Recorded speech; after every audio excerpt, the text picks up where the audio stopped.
Okay. I know we've dumped, a lot of news in your inboxes this morning. So a couple of other notes for all of you and for those of you who haven't caught up with everything quite yet. As you may have seen already, today the president announced that his administration is extending the pause on student loan repayments for an additional 90 days through May 1st, 2022. This is an issue both President Biden and Vice President Harris care deeply about. While the jobs recovery is one of the strongest on record, with nearly 6 million jobs added under President Biden, the fewest Americans filing for unemployment in more than 50 years, and overall unemployment down from 6% to 4.2%, we know some student loan borrowers are still coping with the pandemic and need some time before resuming payments. So this pause gives the administration time to manage the ongoing pandemic and further strengthen our economic recovery. In the meantime, the Department of Education, and they also issued a statement that hopefully you will have seen, will continue working with borrowers to support a smooth transition back into repayment and advance economic stability. I would also note for all those who have student loans out there, the president also renewed his call for all student loan borrowers to do their part as well by taking full advantage of the Department of Education's resources, considering income-based repayment plans or public service loan forgiveness, and getting vaccinated or boosted. I was looking at what Trevor was looking at behind me, but yes, this is another note. Don't worry, I'll get there in just a moment. Also, just wanted to note the president, of course, just met with a number of business leaders and industry leaders about efforts to address bottlenecks in the supply chain. I think you all saw him give remarks on that as well. But as the New York Times said today, Christmas gifts are arriving on time this year. Good news, we've saved Christmas, and that is because President Biden recognized this challenge early, acted as an honest broker to bring key stakeholders together, and focused on addressing practical problems across the global supply chain. Here are just a few key points of progress. The number of containers sitting on the docks at the ports of LA and Long Beach for over 8 days have fallen by nearly 50%. The average amount of time containers sit on docks has fallen by a week. The price of shipping a container between Asia and the West Coast has fallen by more than 25% since its peak in September. And as the president also referenced, the stocks on shelves is at about 90%, retail stocks on shelves, at about 90% inventory. It was about 91% pre-pandemic, just to give you a sense. So people can go purchase presents even at this point if they haven't done their shopping. And also we announced as a part of the Port Action Plan $230 million in port infrastructure development grants. And then finally, we're to the graphic. Today we also announced that since November 15th, a record-breaking 13.6 million people have signed up for health insurance during open enrollment, with 4.6 million people gaining health insurance through the Affordable Care Act since the president took office. The rescue plan reduced premiums by an average of $50 per person per month, meaning 80% of consumers can find a plan for $10 or less per month. Okay, last piece I just wanted to give you an update on. Sorry, I guess we're getting a lot of news out before the end of the year. The Department of Treasury also announced today broad authorizations that ensure that NGOs, international organizations, and the U.S. government can continue to provide assistance and support the Afghan people. And we've talked a bit in here before about what additional steps we can take. So these authorizations build on earlier authorizations issued in September. They're consistent with the resolution adopted by the UN Security Council earlier today that established a carve-out for humanitarian assistance in the UN 1988 sanctions regime to ensure urgently needed aid can reach the Afghan people. This resolution was drafted by the United States and unanimously adopted by the 15 members of the UN Security Council. The resolution also requests periodic updates by the UN Emergency Relief Coordinator to ensure assistance is reaching the intended beneficiaries. I would just remind all of you we're the single largest provider of humanitarian assistance in Afghanistan. In addition, we're going to provide the people of Afghanistan 1 million additional COVID-19 vaccine doses through COVAX, bringing our total commitment to 4.3 million doses to date. Hopefully that's enough news for you for the moment. Go ahead. Thanks, Jen. I have a question on your favorite topic, Joe Manchin.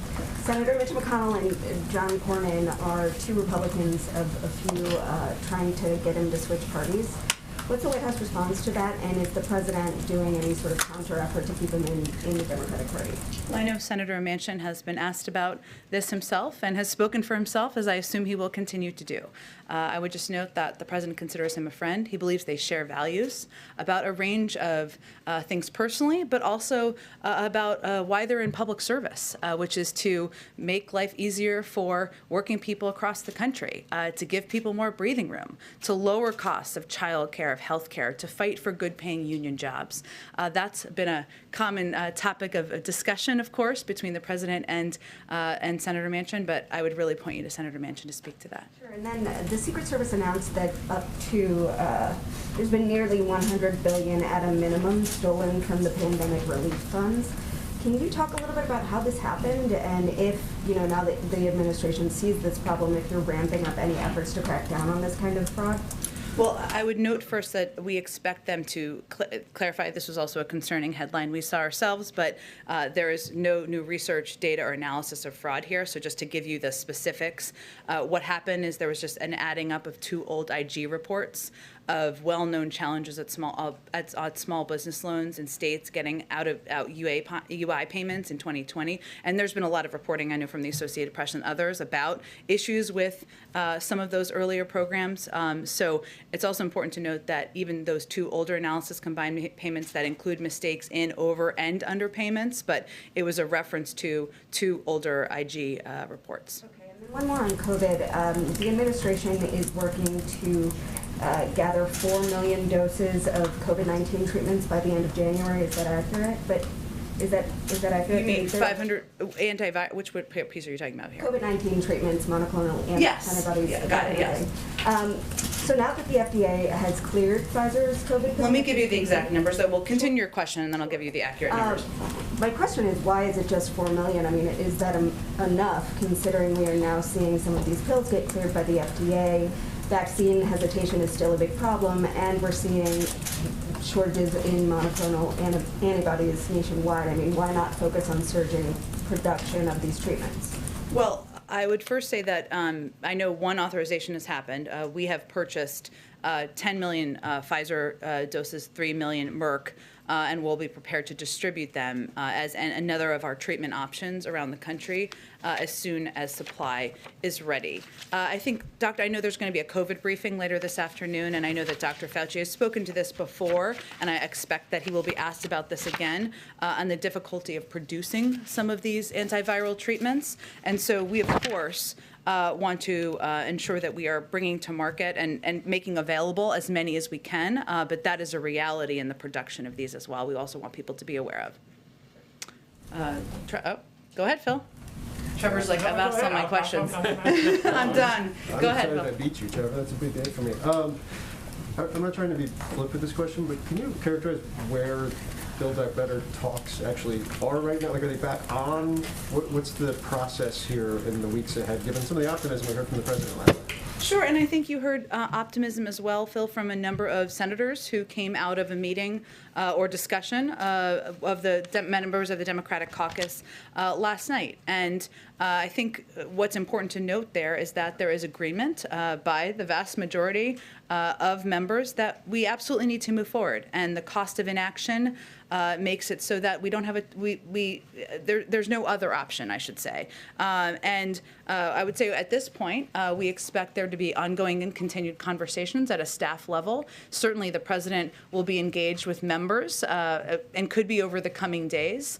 And we are looking forward to moving forward in January, as Leader Schumer has announced. Have there been any more contacts with Senator Manchin or his office since the president spoke to him on Sunday night? We have been in touch with his team and his office, and I expect we will continue to be in touch with him as well, but I'm not going to outline all those specifics from here. And just one more. Obviously, you laid it out, and the president laid out in his statement, but what led to was there a specific thing that led to the shift on student loans? I think the administration had been pretty clear for several months that February was going to be the end.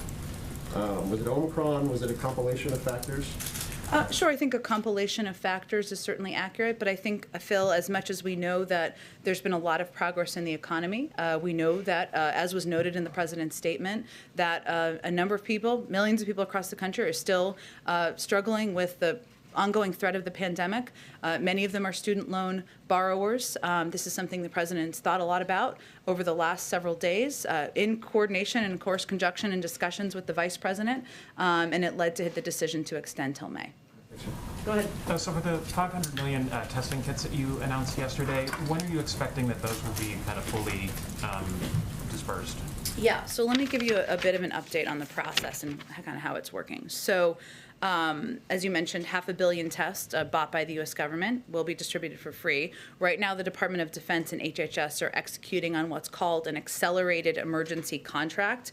This means the first delivery from manufacturers will arrive in January, and we anticipate having the full timeline of delivery of all 500 million in the weeks following. So they will start to be delivered in January, and then we will start to make them available, and we will make the website, an easy and accessible website, available at that time when people will be able to go on and actually request them. Okay. And do you know when all of them will be kind of out there? It will be in the weeks following. Obviously, January is when they will start, given thanks to this accelerated emergency contract, but I can't give you an assessment of that at this point in time. Okay. And then are there any plans by the president in any way to commemorate January 6th?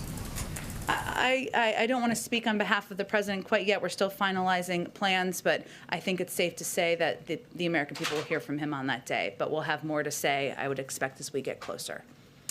Go ahead, Major. A couple on Joe Manchin. The senator has said that he has been consistent in his objections to Build Back Better. Does the White House agree? I think in terms of what? Give me more context of what he He said said. he's been consistent about either cost, inflationary concerns, some things being permanent, some things not, some things being 1 year, 2 year, varyings on that. He said he's been consistent on that. I'm just quoting him. Does Sure. the White House agree that he has been consistent in his communication with the White House about his concerns? We believe that the Senator Manchin has been engaging with us over the course of time and months in good faith. I think the statement we put out on Sunday made clear that we didn't feel that his announcement on Sunday was aligned with what he'd committed directly to the president on in terms of the framework of what he might support. So I don't want to characterize further than, the president believes they're friends, they can work together. We need to work together to get this done. They have some disagreements, but there's a lot of things they want to get done, and our focus is on moving forward. I know you're not going to negotiate from the podium, but one thing he has said is whatever is in there should be there for a fixed number of years, and if there are things in there that are high priorities, they should become permanent. In general, does the White House agree with that? Well, I would say first that the president has been clear that he wants anything that is in this package to be paid for. And he wants the package to be paid for. He wants the package to be paid for. There are components of this where there would need to be decisions made over the course of time about extending them. The president has been clear about his intention of paying for that. Beyond that, I would note that there's been a lot of negotiations leading up to this point. There will be more negotiations, no doubt about it. Everybody stay tuned and settle in to continue to discuss. And as a part of that, there was agreement on the length of time of different components of the package. Obviously, compromise is not a dirty word. We're going to continue discussing it, but beyond that, I don't think I have anything more to dig out for you. On the supply data that you provided at the top, what do you believe the implications are with that success as you described it for inflation in the country? Well, I think part of our hope here, Major, and economists will tell you this, is as you address the bottlenecks in the supply chain, more goods are able to travel, more on the shelves that will hopefully help lower costs. And that is certainly what our objective and our focus is on. Does the White House believe from an economic perspective that was the central driver of inflation, or are there other aspects of the economy that you still have to deal with to bring inflation down? Well, there are a number of areas of different industries that we have seen price increases, right? And as we talk about inflation, the way the American people consume that is how much does a new car cost or a new car cost or a pound of meat. And so what we've been trying to do is attack every issue in each of the industries as they are coming up, right? If you look at oil and gas and the issue of oil and gas, part of that has certainly been about ensuring there's enough supply in the global marketplace. That's something the president has been pressing OPEC Plus members on. They've obviously abided by their commitment to release the necessary supply they committed to. But we've also taken steps to tap the Strategic Petroleum Reserve. That's not about, of course, addressing bottlenecks. That's a different issue. So point is, we have certainly taken a lot of our focus has certainly been on addressing bottlenecks. And we believe that will have a positive impact, as we're already seeing, on ensuring goods are flowing, working to bring down prices because more things will be on the shelves, but we also are working to address issues that we're seeing in different industries that are leading to increased costs. Go ahead. Thanks, Jen. Following up on one of Major's questions, we know that the White House and Senator Manchin have sort of been at loggerheads about some of the programs and priorities of Build Back Better, but we now know that he ultimately pulled the plug in that interview on Sunday because he was upset with White House staff naming him singularly in the Thursday statement from the president. And we've been told about some of his objections to that were shared with the White House. Has the staffer who is, we suppose, responsible for putting his name in there, have they faced any retribution for this or been spoken to about it? You know, Jackie, I haven't seen all of the comments that Senator Manchin has made on this. I know that there's been reporting on this, but I haven't seen him speak in depth about the specifics of what has upset him. I can dig further if that exists out there beyond the reporting. But what I would tell you is that we have been working with Senator Manchin for months now. The president has known him for years. Many of the White House senior staff have known him for years as well. It doesn't mean that there aren't moments of disagreement or frustration. Of course there are. This is legislating. That's the nature of sometimes how it gets done. But our objective and our focus now is moving forward, both with our relationship with Senator Manchin and our efforts to get Build Back Better done, to have discussions with other members of the Democratic caucus. And we're going to spend less time looking in the rearview mirror and more about looking forward. Is there going to be a softer, I guess, approach in dealing with Senator Manchin and some of the other, Democrats in the party who have been very vocal about being disappointed in him? Is there sort of a shift in strategy since this all blew up over bullying? Well, again, I wouldn't characterize it that way, Jackie, but I would tell you that Senator Manchin is somebody who has won many tough fights in West Virginia.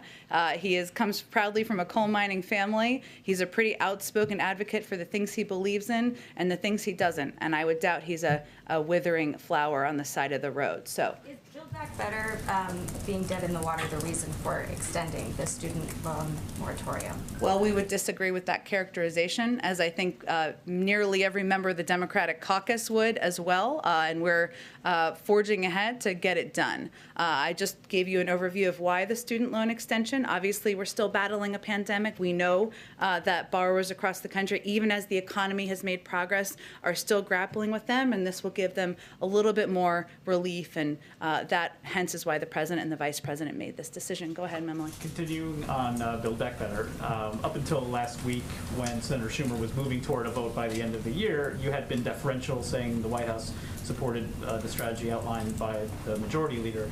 He convened obviously a caucus meeting last night in which he laid out the next steps that he intends to take, including a vote to move forward in January and potentially a vote and potentially rules changes as it relates to voting reform. Has Senator Schumer been coordinating that strategy with the White House? Is that something you support at this stage?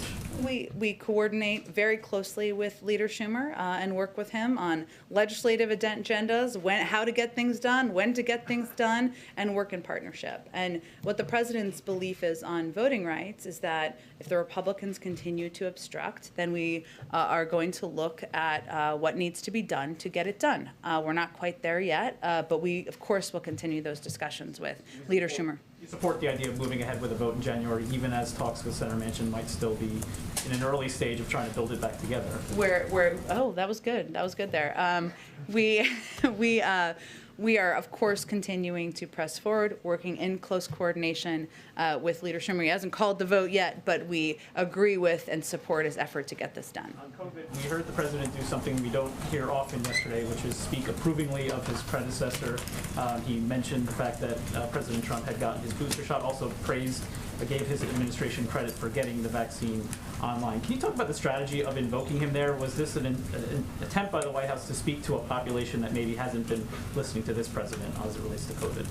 Well, I think it was an acknowledgement that the former president sent an important signal to many Americans about the importance of getting boosted. And we can't assess what that will mean or how people will digest that or if it will change their behavior if they were opposed to getting boosted or opposed to getting vaccinated. We certainly hope so. And I think it's a reflection of the president's belief that the enemy of the American people is the virus. And this shouldn't be a political battle. Now, it doesn't mean we are not going to call out misinformation or steps or actions that are being taken by any leader that we feel are detrimental to the health and well-being of communities around the country. But we can also call out actions that we think are positive and send a good message to people who may not be waiting for President Biden to tell them what to do. Housekeeping question. You mentioned a lot of news coming just today. The week ahead schedule that we had didn't go beyond today. Will we see the president for the rest of the week? And can you give us a sense of how he will spend his first Christmas as president? Sure. So you will see him tomorrow. We are still finalizing the details of his schedule, but he will be here at the White House tomorrow. Working through the course of the day. He will be, of course, spending Christmas at the White House with members of his family over the course of the weekend, and he'll be spending some time in Delaware between Christmas and New Year's. We'll have the final details of that exact balance as we get a little bit closer. Yeah. Go ahead, Ken. Jen, on Iran, Jake Sullivan's in Israel to meet with Prime Minister Bennett. What's the administration's level of confidence that the U.S. and Israel can find a common strategy on the best approach to containing Iran's nuclear ambitions? And what's the level of concern that Israel may seek some kind of military solution if these nuclear talks break down? Well, Ken, I would say that, as you noted, National Security Advisor Jake Sullivan is in Israel. It's the culmination, in our view, of a year of very close engagement between our government and the Israeli government. Iran is obviously high on the agenda for the visit. It's not the only topic on the visit, and we expect the conversations to be a continuation of ongoing consultations on the threat posed by Iran's nuclear program and Iran's destabilizing activities in the region and support for terrorist proxies. So we briefed them, as you know, but we've briefed them throughout the course of any of these talks and discussions. We certainly share with our Israeli partners a deep concern about the advancements in Iran's nuclear program following the previous administration's withdrawal from JCPOA. I would note on that there have been a number of Israeli officials who have recently come out and spoken about their concerns about the impact of the prior administration's withdrawal from the JCPOA. I would also note that we talked a few weeks ago about our disappointment with how the Iranian members of the delegation had come to the last round of talks, and the fact that the president had asked his team to prepare a range of options in coordination with our partners and allies out there, and of contingency options. So part of that is something we're continuing to discuss with partners and allies, including Israel, including many other countries, and expect that will continue as the talks are stalled currently. Just on Russia, Putin yesterday blamed Europe and the U.S. for tensions in the region. He warned that in the event of hostility from the West, Russia would take retaliatory steps. What is the level of concern over those comments? And does the administration believe that the threat of a potential invasion has diminished in recent weeks at all? Well, the good sign is that there is an open line of diplomatic discussion and engagement that is happening and that we expect to continue. We hope to continue. Ken, I would say that in terms of the comments, I would remind you that President Putin has his own audience. It is not the United States of America or the people who live here, I don't think, for the most part. But NATO is a defensive alliance. We don't have aggressive intent with Russia. The United States doesn't, neither do NATO partners. And certainly the aggression we've seen at the Ukrainian border, the bellicose rhetoric, has been coming from one side. So, and I think anybody can see that pretty clear as day. Go ahead. Thanks, Jen. You promised fan picks first in early December, then before Christmas, and still haven't done so. Did the president have to backtrack on a selection after vetting? I wish they were going to walk out here. Wouldn't that be a moment for Bloomberg? It would be a big financial wire day here in the briefing room. I don't have any update. I will tell you that what often happens is that the president has a packed schedule. He needs time to consider, wants to finalize. So I don't have an update for you on exact timing. We are eager to get the next round of nominees out and, of course, to get them confirmed. And then another question on Senator Manchin. He's demanded that the Trump tax reform bill's rates be lifted in his latest counteroffer. Is the administration engaged with Senator Sinema on this to revisit this issue? We're engaged with a range of members, including all of those mentioned and more about the path forward, but I'm not going to detail any more specifics from here. Last question on COVID. PG County schools outside of D.C. has shut down for a month. Do you all think that was the right call? And is there concern that the U.S. is entering a lockdown against the president's objections? Well, the president laid out very clearly yesterday in his speech his view and the view of our health and medical experts that we do not need to head toward a lockdown. We are in a different place than we were a year ago. 200 million people are vaccinated. We have the tools, the supplies, the resources we need, and that includes the equipment at schools to protect people from the virus. I would say that different school districts are going to make their own decisions. Obviously, 5 to 11-year-olds are now eligible to be vaccinated. We certainly encourage parents to go take their kids to get vaccinated, but school districts will make decisions about what they need to do to keep their kids safe. I would note that in terms of the president's view, he wants schools to stay open, and he wants to make sure kids are learning, and he wants to do that in a safe way. He thinks we have the tools to do that. One of the things he's talked about is test to stay, which would be allow for, if your kids go to school, I know there's some people here who have kids in school, as do I.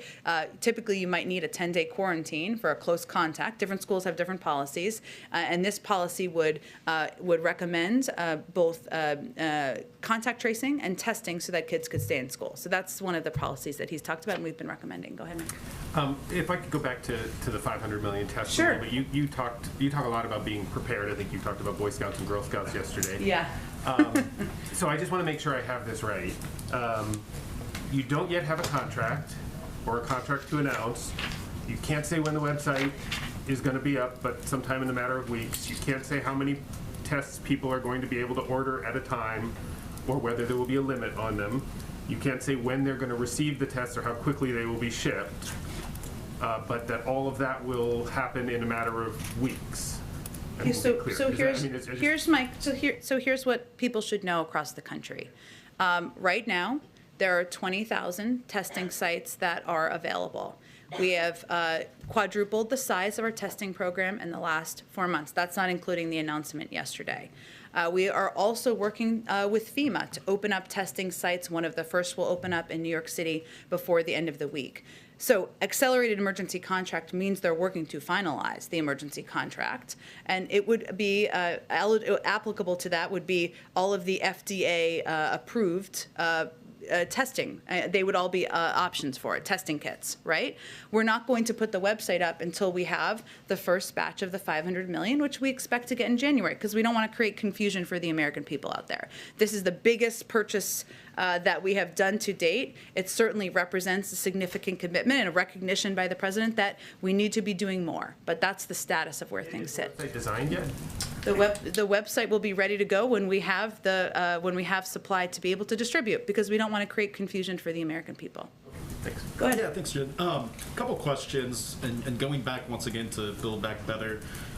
Senator Manchin's last counteroffer, I guess that was early last week, included many of the priorities of the president, as well as the top line funding number, but according to multiple reports, excluded the child tax credit extensions. This is obviously one of a key priority of the White House.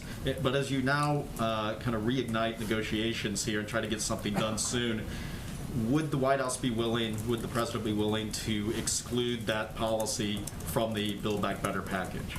Well, as Major said earlier, I'm not going to negotiate from here, but I will say that if anything is broken off, you would need 60 votes to get it done, right? because the reason why we can do a Build Back Better package with every Democrat is because it's through a reconciliation process. That would require 50 votes. Now we only have 50 votes to get, so we need every single one of those votes from the Democrats, unless there's a Republican who has a moment over Christmas where they decide they want to lower costs for people across the country. We will see. But that is a key important component to know here. We know that the child tax credit is a priority to the president. It's a priority to many people in the Senate, whose votes we need as well. It's also a priority to millions of Americans who benefited from it. It helped cut the cost of helped cut child poverty in half last year. So I'm not going to negotiate from here, obviously, but I just want to give the context of some of the factors. So it sounds like the child tax credits extension will remain in the negotiations on what the White Again, House I wants think to there's do. a lot of discussions to happen over the next couple of weeks, but on the question of could we just move it forward alone, you'd need 60 votes to do that. Then I have a totally different question. USA Today reported this week that an employee of the Peace Corps, the Peace Corps. No, I was not like, the I Press don't Corps. speak for all of you. No, sorry, the Peace Corps. Yes. We all know the Peace Corps. Struck and killed a street vendor after a night of drinking in Tanzania in 2019. Embassy officials rushed him home before he could face charges and continued paying him for more than a year after the incident. Does the administration feel this was handled appropriately, including paying for this worker paying this worker to stay home and keeping him on staff for 18 months? It sounds like an incredibly sad story. I would point you to the State Department, who would be the right source for any information about this particular case. Go ahead. Okay. Thanks. I got to wrap it up in a second here. A couple questions on COVID. I mean, yesterday the president was basically suggesting folks who are vaccinated, boosterized, can celebrate Christmas, travel as needed, and as they had been hoping to.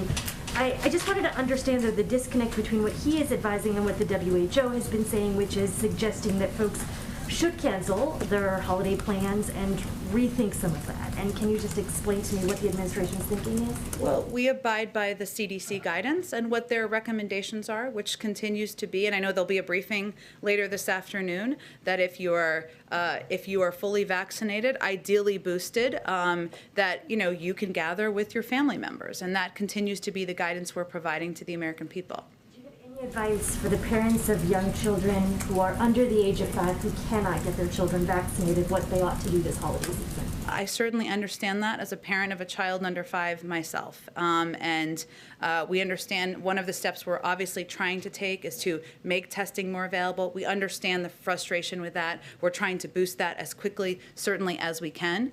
If individuals are not in families, there are cases where wearing masks is something that the CDC has recommended, but really we would advise anyone with children to go to the CDC website, to get guidance from there and abide by it as you consider your travel and gatherings. So folks can feel, I guess, comfortable to travel as is since the CDC. Again, I think we continue, that is what we abide by, that is what we listen to, and that is what guidance we follow from here. I can do one more, and then I gotta run here. Ed, go ahead. Thank you, Jen. Yeah, the president talked about the economy today.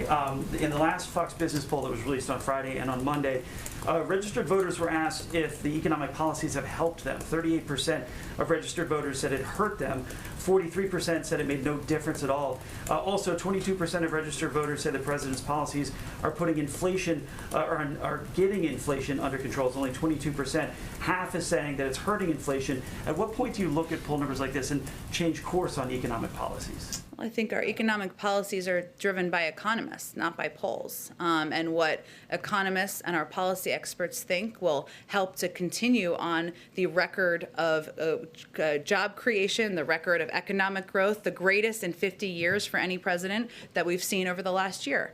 We also, though, are human beings here. We're empathetic, and we, to the challenges people are going through, which is that we're still battling through a pandemic. Life doesn't look like what it looked like a few years ago. That is our #1 priority, continuing to work to address that, making sure we're getting more people vaccinated, getting more masks, and getting more tests out there to the American public. But we're going to be driven by policies. We're not going to be driven by the ups and downs of the polls. Thanks to everyone. I'm happy to talk to folks later. I got to run to a meeting, but thank you so much. We'll see you later.